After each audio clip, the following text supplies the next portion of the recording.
Hey everyone, welcome to the Student Ministry Conversations podcast with your hosts, Russell Martin and Brent Aiken. We are glad you're joining us today, and we hope you find this conversation helpful, insightful, and encouraging as you lead your students in ministry. We wanted to stop and remind you about our social media. You can find us on Instagram, Twitter, and Facebook at Talk Student Men, and then you can also go to our website, studentministryconversations.org. Today we're going to hear a conversation Russell had with Walt Mueller. Now, Walt is a youth ministry legend that has worked in and for the church for most of his career, focusing on the impact of faith on the family. And that's what the conversation is on today. But Russell, it is your conversation, so why don't you tell us a little bit more about it? It was a great opportunity to sit and talk with Walt Mueller. And he is the head of the CPYU, the Center for Parent and Youth Understanding. And they do a large amount of research into youth ministry and youth culture and what is influencing our students today. And so we talk about some of that research. We talk about what it's like to be a teenager.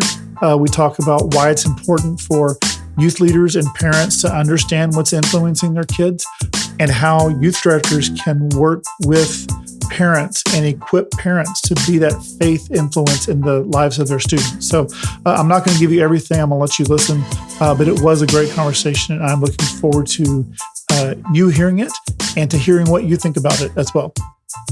Man, that sounds great. So without any further ado, here's Russell's conversation with Walt Mueller.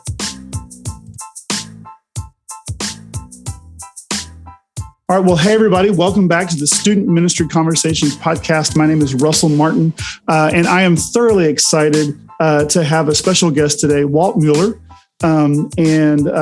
I've known Walt from a bunch of different workshops and reading books, and from his work with students and with parents and youth ministries and churches and culture and youth culture. But there may be some of you who do not know Walt. And so, Walt, can you give us just either a long or short, however you want to introduce yourself? There may be some people who do not know what you do, but I want them to know who you are. So go ahead. Yeah. Well, thanks, Russell. And thanks for having me on this. I think what you're doing is really important and helpful, especially during these days when so many of us are just disconnected. You know, we don't have those normal ways of connecting and learning anymore. So thank God for technology and for guys like you who are doing this. So my name's Walt Mueller, and I am now 32, almost 33 years into working here with an organization called the Center for Parent Youth Understanding. We got our start, as I said, over 3 decades ago, and it really grew out of local church youth ministry and some needs that parents had and that they verbalized as a result of a rapidly changing culture. So, you know, I was doing at the time what most people who are listening now are doing in your local churches, and, you know, boots on the ground youth ministry. And I was in a church outside of Philadelphia. This was the mid 1980s that I started there. And of course, that was at the point in time after the crazy 60s and the 70s that MTV had come on the scene, and kids were using hair product like you've never seen before. You know, the girls would walk in, you had to raise the top of the doorways as these girls would come in. And, you know, it was just a world that was, you know, morphing and emerging. And I think a lot of it had to do with MTV and pop culture. It's funny now I mention MTV to people. So a lot of people don't even know what MTV stands for, you know, music television. And the crazy thing about it is if you go and watch it now, there's very little music on there. You can find a little more if you go online, but, you know, so MTV that was like a huge cultural force.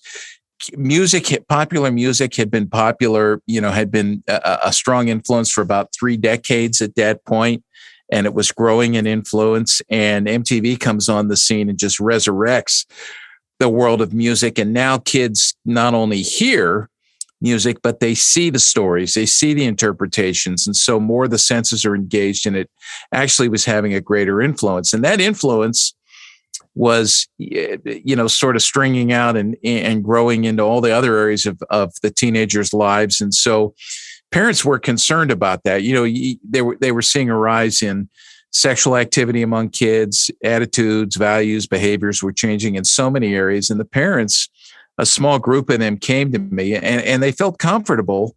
I should mention this because we were going out of our way to, really resource and equip parents to get them to see that they're the ones who are primarily responsible. And this is biblical.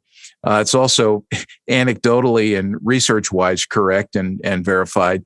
But they were the ones primarily responsible for the spiritual nurture of their kids. We wanted to let them know that, and that we were there to assist them. So one way they asked for assistance was, hey, we have no idea what's going on in the world of our kids. And if we're going to nurture them, we have to know, we have to understand that. Can you help us understand that? And so not that I needed any other, jobs on my plate at the time, but I thought, okay, they asked, this is important.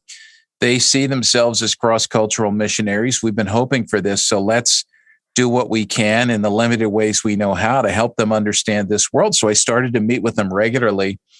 And I began to do things that were more than, what a typical parent meeting was at the time. And sadly, what a typical parent meeting is now for many in youth ministry, bring the parents in once or twice a year, tell them what's going on, excuse them, get them out of your hair, and then get on to youth ministry.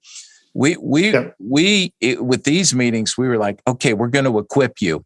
And we're not going to tell you how to parent, but we're going to tell you what we see that you're facing as a parent. And we're going to work to connect the dots and send you to resources that would be helpful. Long story short, or long story longer, however you want to interpret that, the parents would come back every week after our time together and say, hey, that conversation we had about X, Y, or Z, that was really helpful. And I had a conversation with my daughter. I had a conversation with my son that really mattered. And that was very helpful. I was encouraged by that this, parents needed this, and it was something that obviously was helping them. I was a little worried. I say this all the time, that the students were going to come back and say, hey, whoa, what are you doing? We thought you were our friend. Why are you pulling back the curtain on, our world? We've tried to keep our parents shielded from that and out of that, but that didn't happen. They came back and they were grateful as well, because they had conversations with their parents that mattered. And it became clear to us that, the family's primary. And when the family's working, everybody seems to be happy about that, which we shouldn't be surprised by. We're often told that adolescents can't stand their parents. And I remember my own adolescent period, and there was a part of that where, I wouldn't say I couldn't stand my parents, but I couldn't say that I was embracing them as closely as I had prior to that. But when we take the steps to equip parents, good things happen. So all that worked into a calling. And so in 1989, which seems like so long ago now as I say that, but it's just a blink, we started CPYU, Center for Parent Youth Understanding. We began to put together resources and analysis and information on contemporary youth culture from a distinctively Christian perspective. There's a lot of people out there who want to help parents and want to help, educators and youth workers respond to the kinds of things that are out there that kids deal with. But the responses are not always helpful. They're not always biblically based. And certainly in today's world, a lot of the things that we from a Christian perspective would see as challenges that need to be addressed and great opportunities, a lot of those issues, from a more mainstream cultural aspect, people don't even care about. That's not an issue. That's not a problem. Why would you intervene to tell kids this, that, or the other thing? So, that's what we've been doing. And I wish I could say that I knew as much now as I thought I knew back then, but it's hard to keep up. And I'm sure that's going to lead to more questions from you, because there's just so much out there to navigate. And so we try to do this from a posture of humility and teachability. And I encourage youth workers to assume that posture as well. You know a lot less than you think you know. And, that's coming from me, a guy who's had to struggle with that in my own life for, all my adult years now. So that's who we are, and that's what we do. And we're dealing with things now I never imagined we'd have to deal with. Yeah. Well, you kind of gave us your kind of overview of everything, and you said you started back in the 80s doing this. What has changed for teenagers? Like if I'm looking at, I grew up through the 80s, I was born in 75. So I would have been probably around your youth group. In my youth group. Within that, in your youth group, which would have been awesome. But so I know how my life's changed, but what do you see that's changed? And you can pick whatever your time period that you think will be relevant for us. But how has youth and ministry and all that changed in that time?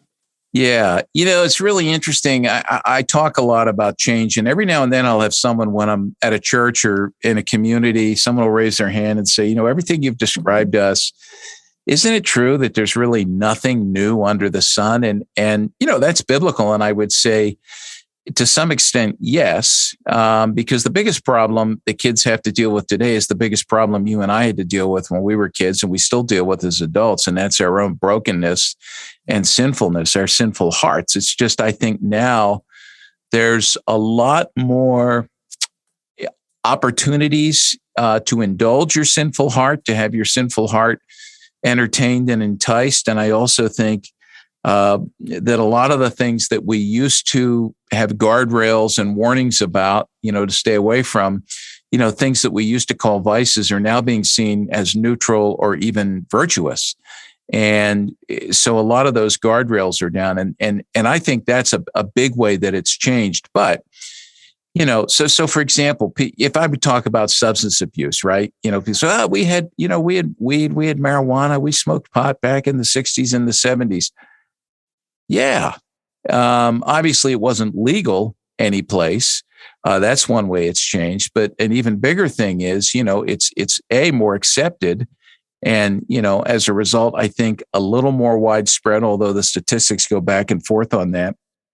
But at the same time, what kids are smoking today is far more potent, than kids were smoking years ago. So now there's a little example of something that's changed. But so start to think about some of the bigger things that are there. I think the intensity of the pressures are that much greater. And, part of that comes because we have these devices now called smartphones, which I would never demonize, but we have to be very careful about them. Technology is a great gift from God.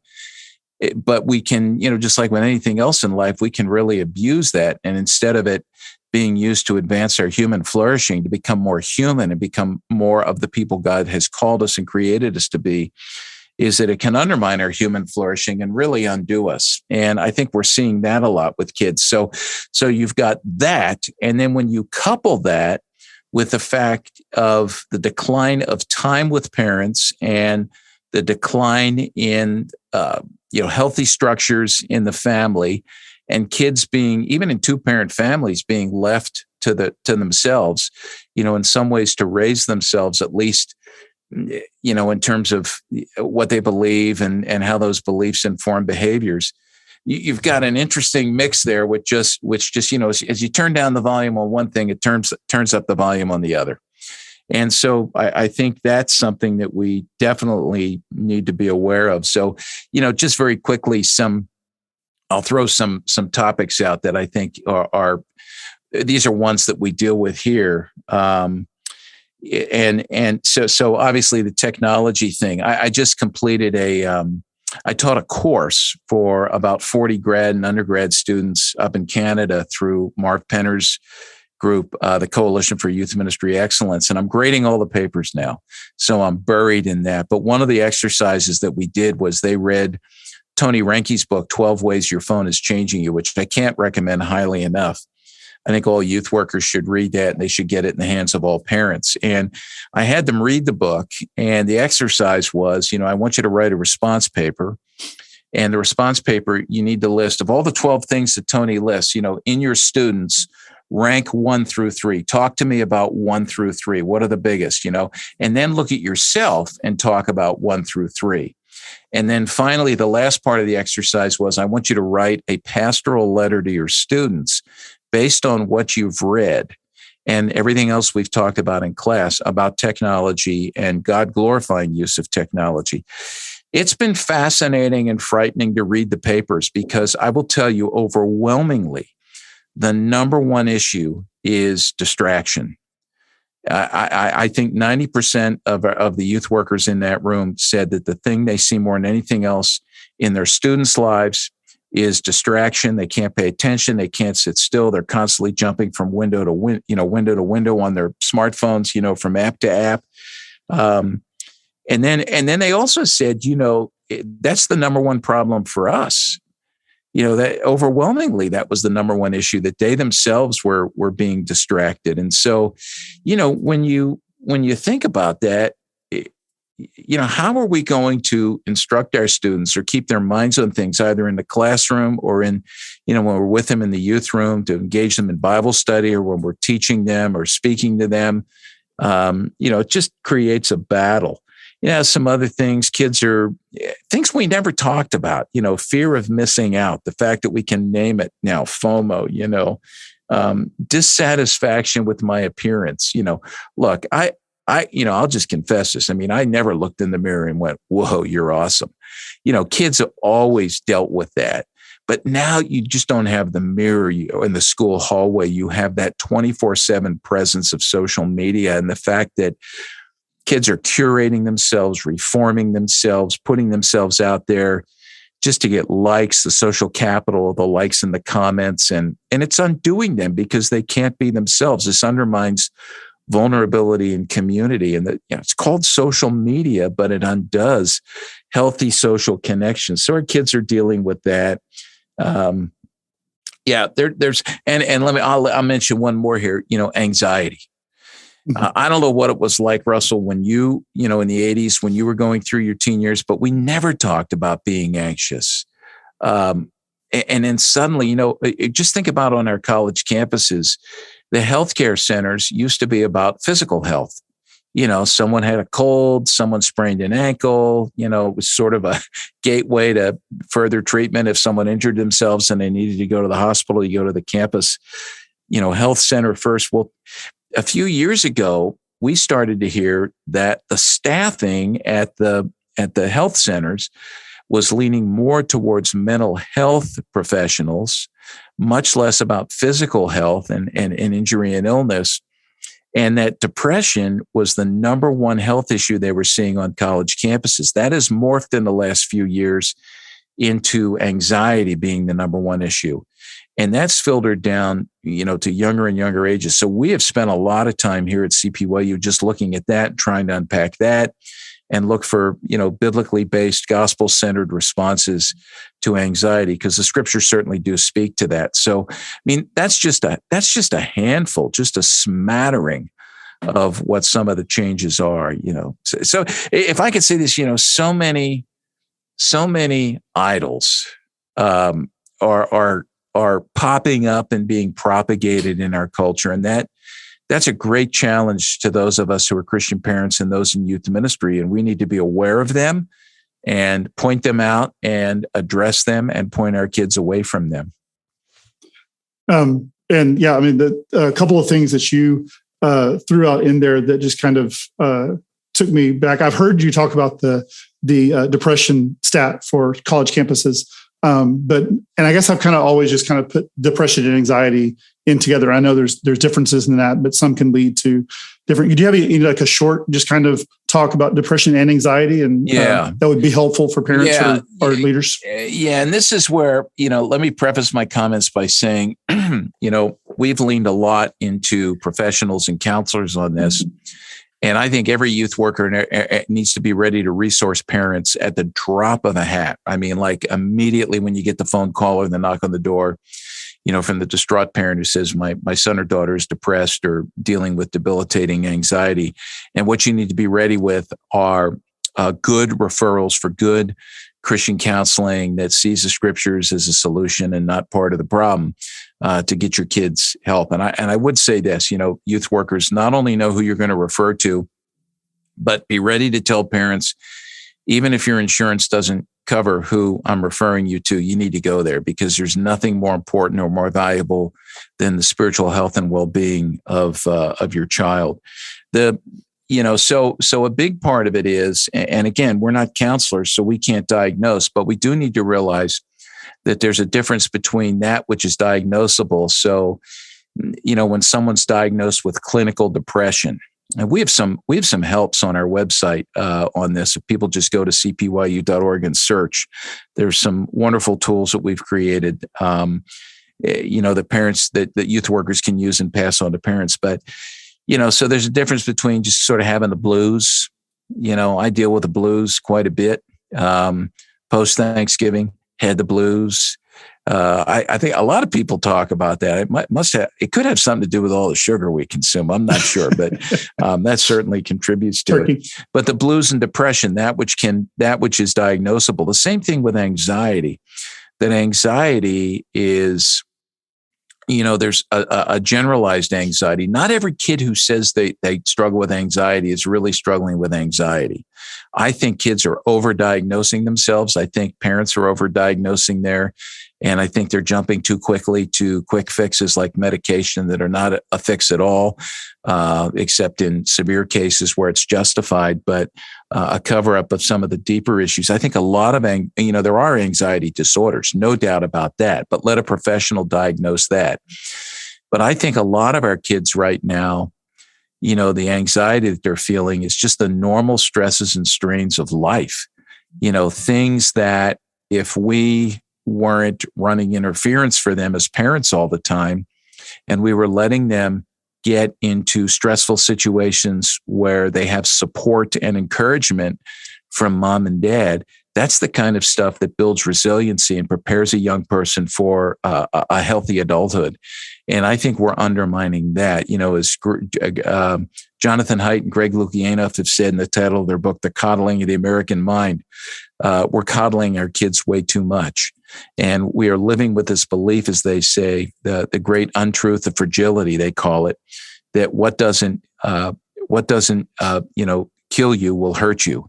And that's totally opposite of what we know to be true. And it's totally opposite of what the scriptures say, because our suffering forms us. And if you read the scriptures, you'll see that not only stated directly, but you'll see it anecdotally in the lives of so many of the characters in scripture who have suffered. So I don't know that I've answered your question well, but there's a huge difference between, diagnosable depression and the blues, and then diagnosable anxiety and just being, stressed out. We're not talking here about toxic stress. Ed Welch and David Pallison, they've helped me understand this, and they would say that, there's a difference between fear and anxiety. Fear has an identifiable, there's something that you can name it, right? There's something identifiable that scares you. So I just said to my wife, this is before I came in here to record with you, after I'm done with the podcast, I'm going home and I'm going to get up on the roof.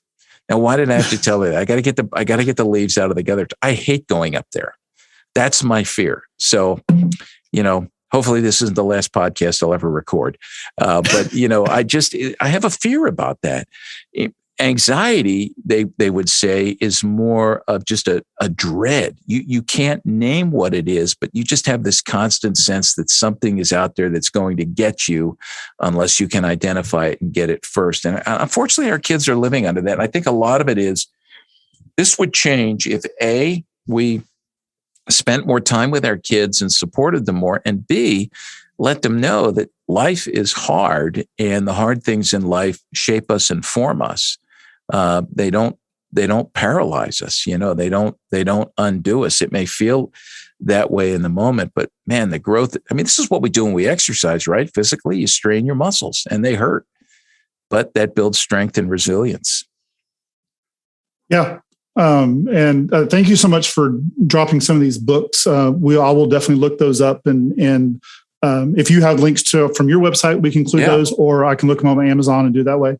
But just giving those resources. And I really like what you said about youth leaders having at the drop of the hat the names and being able to go through and know that. And as a pastor, I've done youth ministry for 25 years. I just moved in. I'm finishing 1 year as a lead pastor at a church. So I'm getting to see youth ministry from a different side and empowering and doing that. So, but I've talked about that and know that to have those, find those names in your church, in your community, that other people trust and that you can trust to be able to resource for parents. Yeah. If I can follow up on that, if you just make a list, of all the different things that a parent might or a student might come to you with in terms of, anxiety, depression, body dysmorphia, same-sex attraction, disordered eating, cutting, whatever it is, find out who the resources are and have that list at arm's length.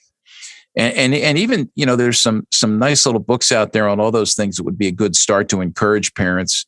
But if you can just pull them off the wall, and I say this because, this is very personal for me because, I had these things happen in youth ministry. And I'll just say, my experience was when I was younger, I thought I knew a lot more than I know now. And I thought I could handle a lot more than I realize I can handle now. I didn't know my limits. And when on a few occasions, I got that phone call or that knock on the door from the distraught parent. And it was paralyzing for me in many respects. And you're sort of there like looking around like, okay, what do I do now? And if you know now what you're going to do now, that's going to be very helpful if you can just calmly say, Mom, Dad, here's something or someone that I think can be of a great help to you. Yeah. Well, what you've done with CPYU and you're moving to or developing all of this was built out of that concern for parents. And so can you talk a little bit about the influence? We talked about parents, my parents don't know anything. I know way more than them, is what I would say when I was a teenager. Now that I have a child of my own, I'm calling them and saying, I'm sorry for all the things. And my child's only 10. But what is that? We used to drop kids off, like you said, or we drop them off at school and they have all these other influences. And we're always told they have all these other influences on them. So what is the role of the parent and how important is that influence that y'all find and how do we utilize that and empower that and equip and encourage them? Yeah. Well, I think the first step obviously is to get, for the youth worker and the parent to both get their priorities in order. Because I think sometimes we as youth workers think, this is my job. It's not the parent's job. It's my job. I'm closer in age to them. I know them. They like me. They think I'm cool. They don't like their parents are out of date. So I think the youth worker has to reboot and say, now, wait a minute, I've got to get the priority right. Parents, on the other hand, say a lot of the same things and throw it off on the youth worker. And parents, I believe, need to get beyond any sort of arrogance, but rather clear their schedules. Because a lot of times for parents, I think it's just they've got too many other things going on. And I think parents are mistaken, greatly mistaken.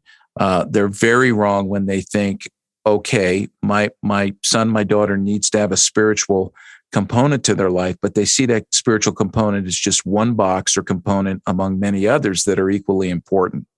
And I think what parents need to realize is the greatest hope and dream and prayer for their kids needs to be that they would come to know and follow Jesus Christ.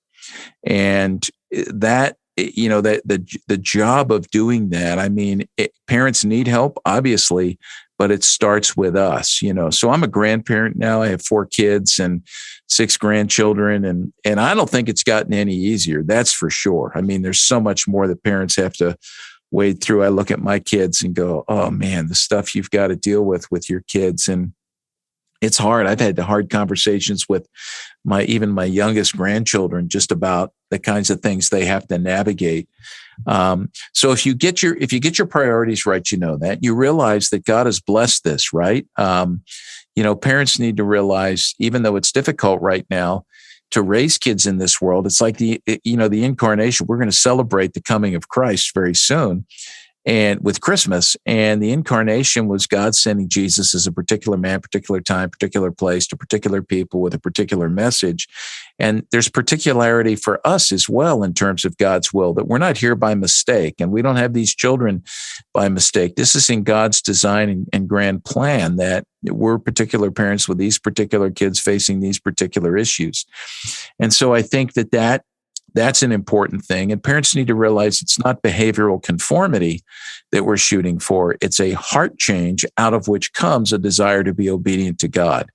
And so we want to see heart change. And that means we can't waste our years with our kids, our weeks and our days. They're all, so valuable. So, and I'll throw this in, biblically, obviously, Deuteronomy 6, Ephesians 6, and elsewhere, we see the importance of parents and parents being supported by the church community as well. But Christian Smith, anecdotally and then research-wise, all this stuff has been affirmed over the years. All my years of doing youth ministry, there's a cascading amount of research on this. And some of the most recent comes from Christian Smith at Notre Dame. We had him on our Youth Culture Matters podcast to talk about his latest book, which the title right now is failing me, but I can see the cover, and it's all about, parents passing on the faith. I see you're looking it up, so we'll get it. It's got a green cover. But anyway, there's a powerful couple of paragraphs in there where he just talks about, look, parents, but all the research points to the fact that parents are more influential in terms of spiritual life of kids than the youth worker, than the Sunday school, than the camp, than the Christian school, whatever it is. And, and it's not just tell your kids about Jesus, it's live the faith 24/7. And I think that's a lot of what we've been missing. And so, look, if parents don't know how to do that, now the church needs to, as the church, equip parents for that as well and convince them of their need for spiritual growth and development. And that changes, what I would see as my role, even as a pastor, as a youth leader. Before doing youth work, it was that drop the kids off and I come up with the spiritual experiences and I create the worship services and we craft the mission trip. That's great. But I did those parent meetings, sign up to help and sign up to do this. And I think it was probably, I'm embarrassed to say this, but I've been doing youth ministry for 25 years. And I think it's been like the last 4 or 5 that I really kind of got into that concept and idea of these may not be my most important focus is the 60 kids in my room. It may be the parents in the meeting. And we use some of y'all's CPYU parent meeting in a bag or just add parents things. And so I stopped really, I kind of sent out the information on email and sent out a sign up genius and said, y'all take care of this. We're going to meet and we're going to talk about these things. And so I'm just now understanding, I'm just now meeting last 5 years or so. And then as a pastor looking at how do I'm still highly involved in youth ministry because I'm still highly involved in equipping parents for that. The book is Religious Parenting, Transmitting Faith and Values in Contemporary America. Yes. So, we'll add that link as well. That's great. In response to what you just said, Russell, I think a lot of that, as you talk very personally about, 25 years and the last 4 or 5, I think a lot of that has been fueled by ignorance. And I'm not saying just you, all of us, there's things we're just ignorant to. And part of it is we can get so swept up in the current youth ministry culture that we think what everybody's talking about is everything that we should be doing. And so much of what we're talking about are not the things that we should be talking about in youth ministry, that we get wrapped up in, curating our meeting space. We get wrapped up in using the latest technology.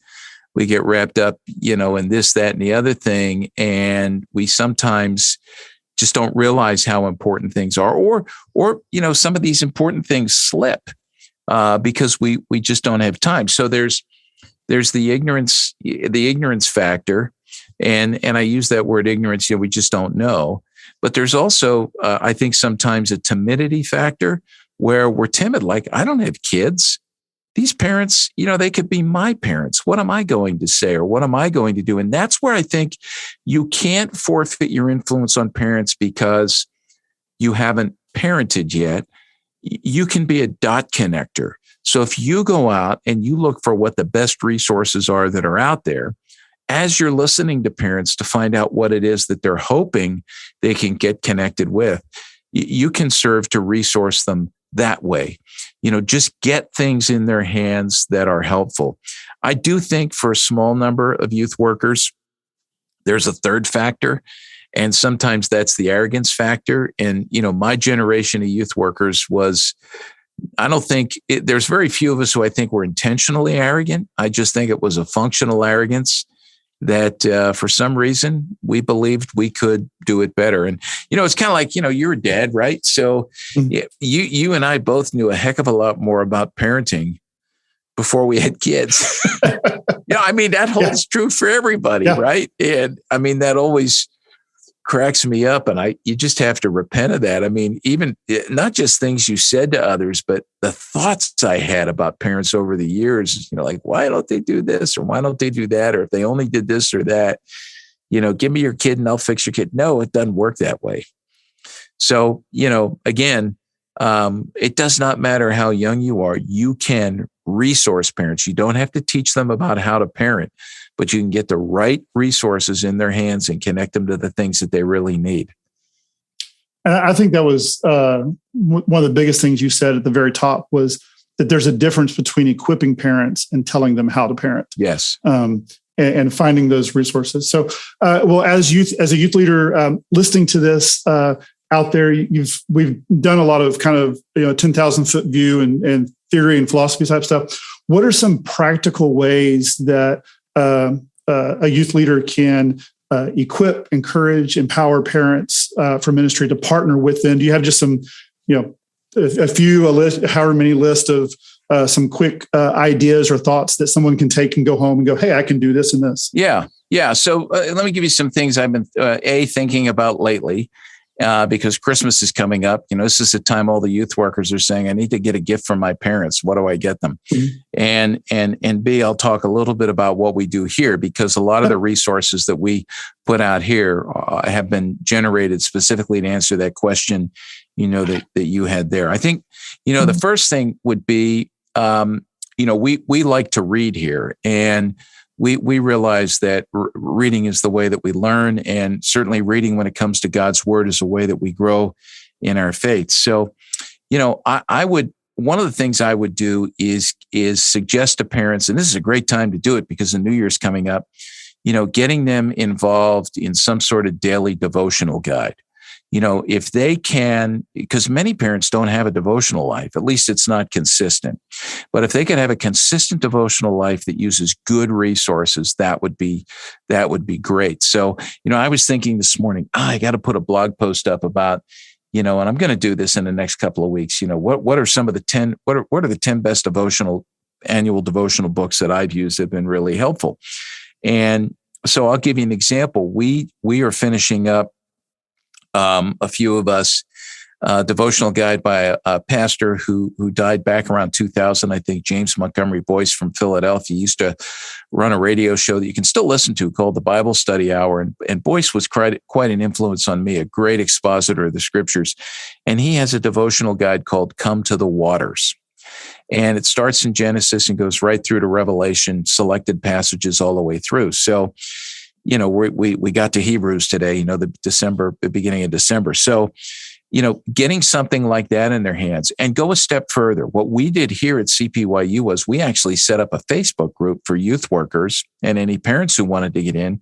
And it's not a huge group. It's about 220 that have gotten the book. And every day, I'll post something on there from our reading that day, a thought or something, and people can be silent and just follow along, or they can interact. And, why not do something like that with your church, that you get, something that all the parents or whoever would want to give them the option, let's read this together over the course of the next year, and really encourage each other to do that and read along with them.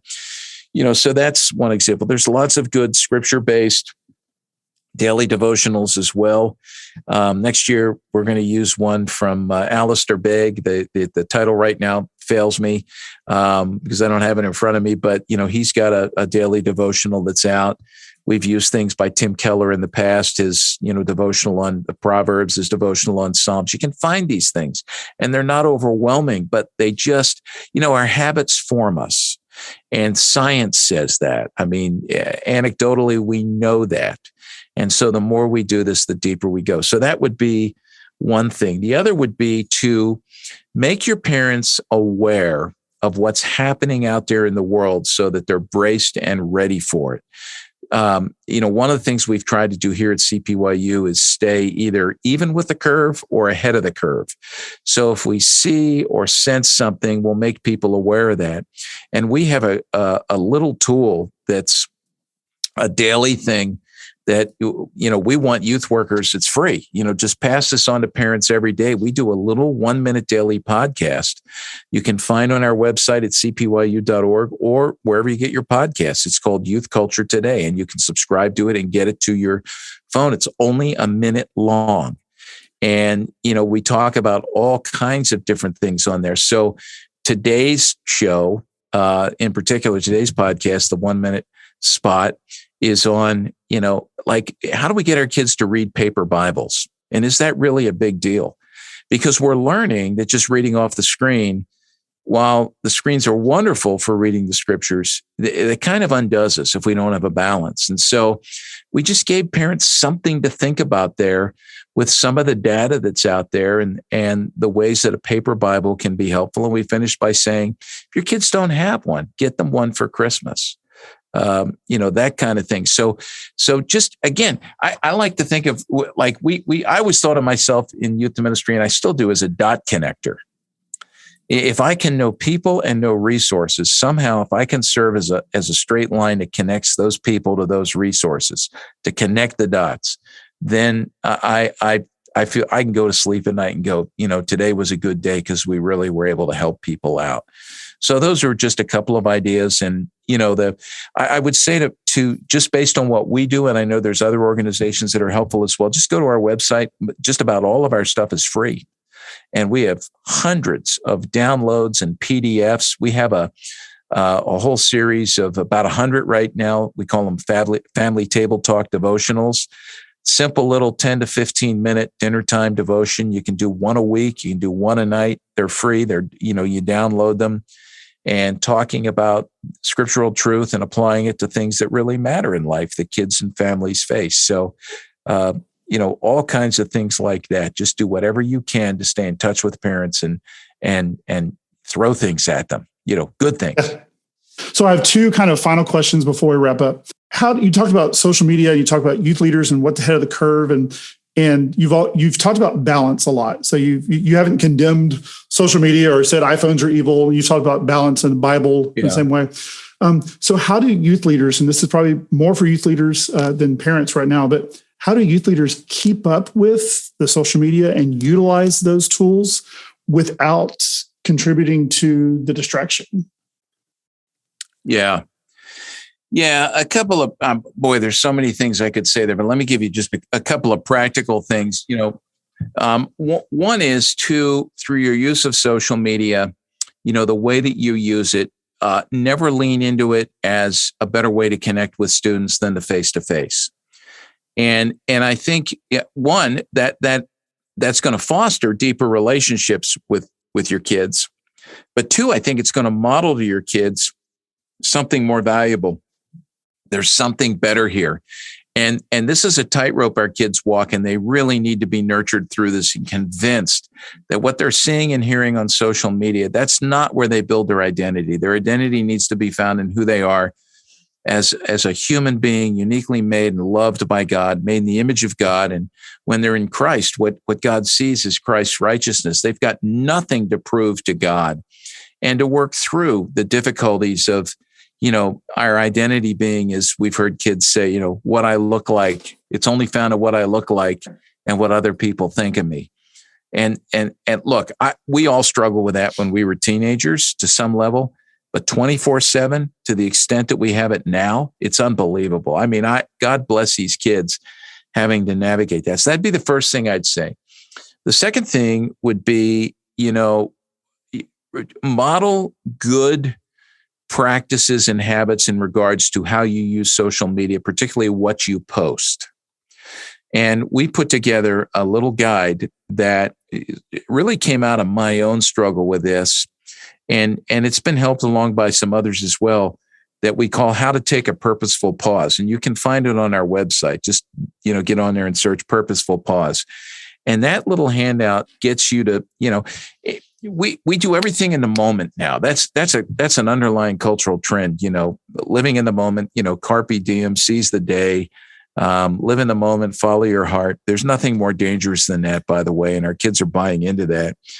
But to stop and consider what I'm about to do. And so in this handout, we tell you like 6 or 7 questions, hoops to jump through before you hit post, reply, send, whatever. Does this matter?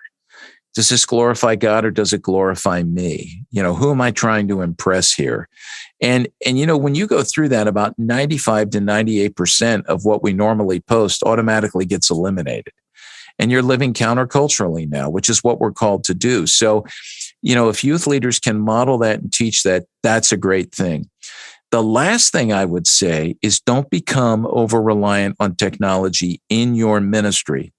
So look, I don't think that there's anything inherently wrong with teaching from an iPad or, reading the scriptures off your iPhone. But when that's in the context of today's culture and what we're learning from all the research about how kids read and the problem of distraction, I think it's healthy to strike a balance and as much as you can, get your kids to use paper Bibles so they can see context, so they're not distracted by apps. You're not going to find any apps in a paper Bible. You're not going to be going from screen to screen or scrolling through, Instagram posts or that sort of thing. But just to get our kids to focus and have quiet. And that's where I would say, you were around all my seminars years ago where we talk about this. And I remember youth workers saying, if I ask my kids to turn their phones off for the retreat weekend or not take them, it's like we're removing their arms and their legs. They're screaming, they're crying, they're hysterical. Their parents get upset. Well, that's because they've never experienced it. And I think part of our responsibility is when it comes to relationships, get them away from the fast food burgers and sit down a relational meal that is, a beautiful, wonderful, expensive cut of, a filet, get them to experience that. Because youth workers would come back and go, I did it, and my kids are begging for more. And I think, because that's what they're made for, flesh and blood. So those are 3 or 4 different things that I would say are important. But look, just saying, don't use your technology, don't use social media. They're going to have that stuff for the rest of their years.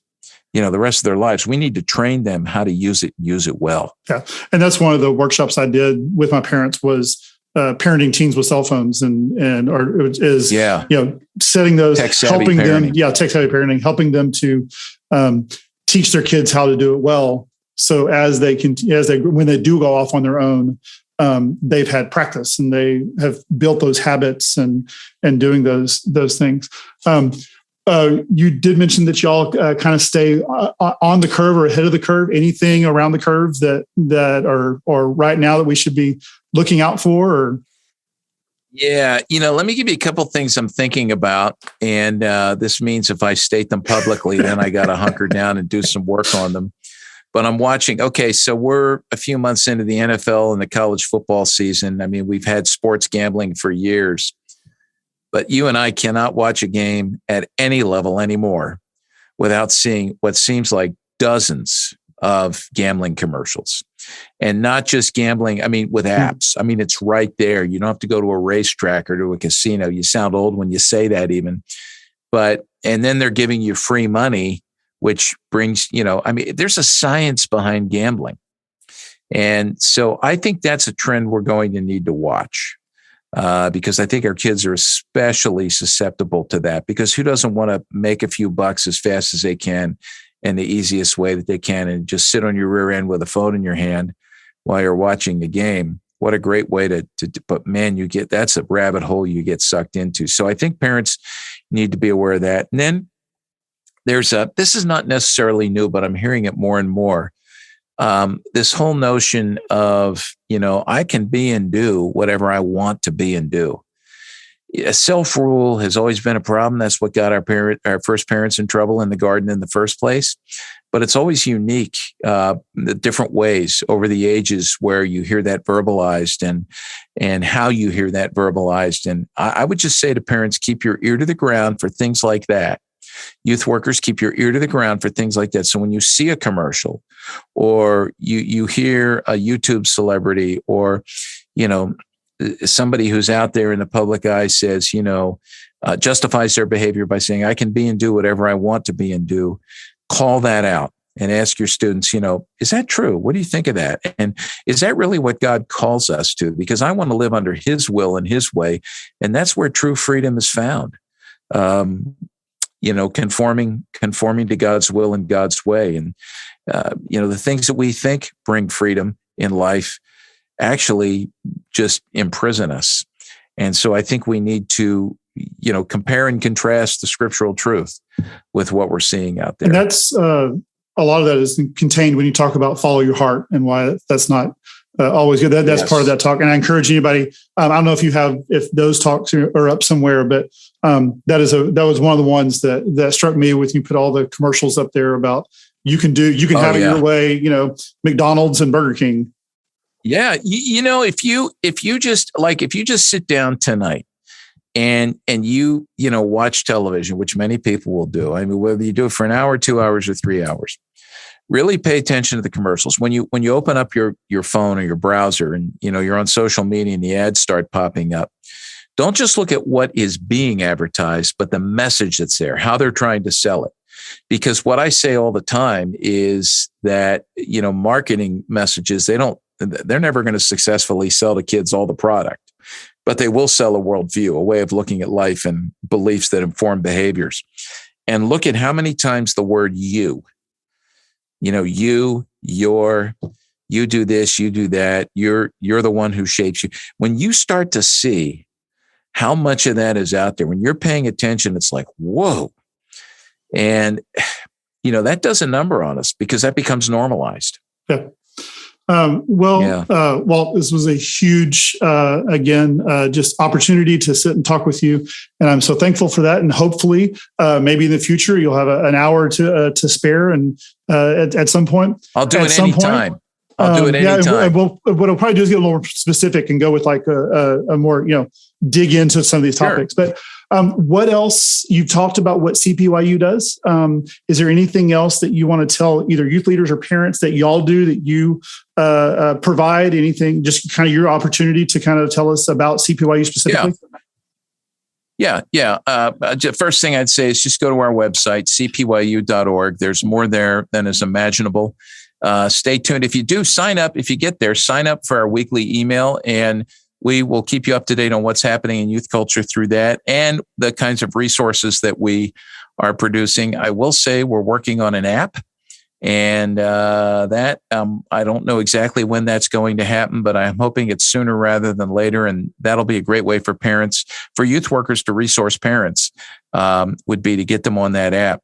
Let me just tell you about two other podcasts we have. We do a long form podcast called Youth Culture Matters, where we have longer conversations like you and I, Russell, are having now, where we talk about different things that matter. We just put one up on this week on work and vocation and calling. That's a huge issue. Our kids are going to spend the rest of their lives, we hope, working, right? Not sitting on the couch playing video games as they enter into adulthood. And the scriptures have much to say about that. So we talked to a guy who's written on that, Dr. Dan Doriani, and it was a great conversation. Very helpful. And most youth workers don't know how to teach on that. So we want to help you teach on that. So that's Youth Culture Matters. And then we have a newer podcast called The Word in Youth Ministry. And we found that there are, hundreds of podcasts like yours, like ours on the World of Youth Ministry, podcasts for youth workers, but we couldn't find one that was specifically dedicated to teaching kids biblical truth and theology. So we started one called The Word in Youth Ministry, which you can find wherever you get podcasts, The Word in Youth Ministry. And I'm not on there. I may be asked to be a guest at some point. We'll see if these guys do that. But we have 3 youth workers, boots on the ground youth workers, Kyle, Linda, and Matt, who are doing this, and they're really working hard through it. And they're sharp, all 3 of them, and their conversations are great. Really, really good equipping conversations for youth workers. Awesome. So that's designed to help youth workers as they continue to pour into their students and the parents and things. Specifically, yeah, and they deal with all kinds of different things. So if you go and you check it out, you can look in the archive. I think there's 14 or 15 of them up now, and many, many more to come. So I'm very excited about that resource. Awesome. Well, I will check that out, and hope everybody else checks those out as well. And again, all the notes, all the books, all the links that Walt's mentioned, we will try to put into the show notes. But a great place to head is always to the CPYU website. And because I'm sure a lot of what he's mentioned is up there.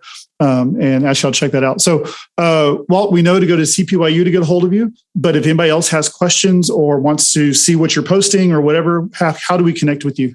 Yeah, that's the best way. CPYU.org. That's where everything is, and that's also a place where there's places there to contact us and get a hold of us. So, that's really the best way. We check that all the time, and we're here to help and serve people. We're not here for others to serve us. So, any way that we can serve youth workers and churches as you serve your families, your parents, please let us know, how we can do that. I'd love to come to your church if you'd be willing to have us. It's you know how it is, Russell. So after a while, you work on things for so long, and you have more than an hour's worth of content, and it's sometimes really helpful to sit down with a group of parents in a church for 3 to 4 hours on a Saturday morning or a Friday night, and interact and go back and forth on some of these topics, and some good learning and change can take place. So we do that on a variety of topics as well.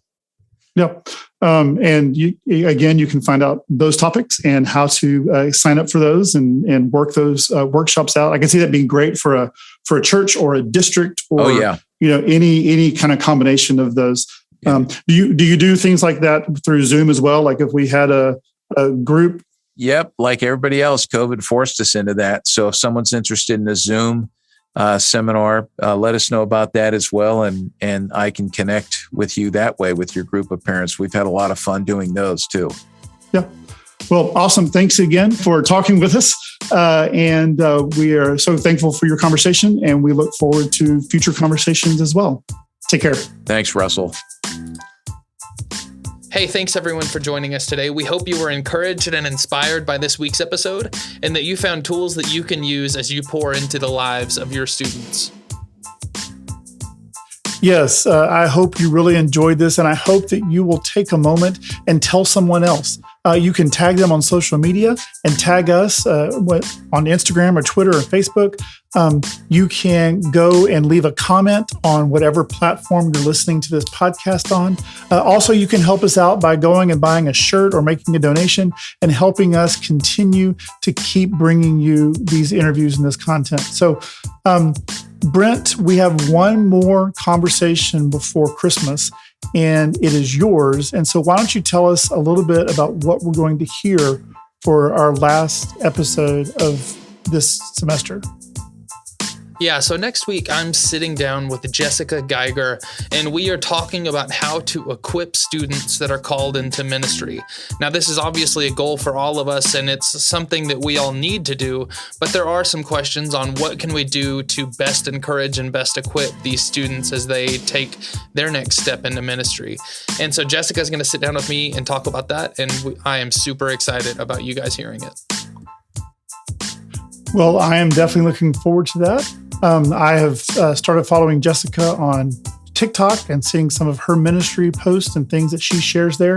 If you want to catch that, Jessica Geiger 13, go ahead and get familiar with her and then hear what she has to say about her call to ministry and how to help encourage students in that call. Again, go to studentministryconversations.org and grab your show notes. All the links for the books that Walt mentioned are going to be in there on Amazon, and you can go find those. Just search for this week's episode number in the search bar or search for Walt Mueller. And also, there are some other articles and helpful posts there as well. Again, thanks for joining us, and we look forward to seeing you next week.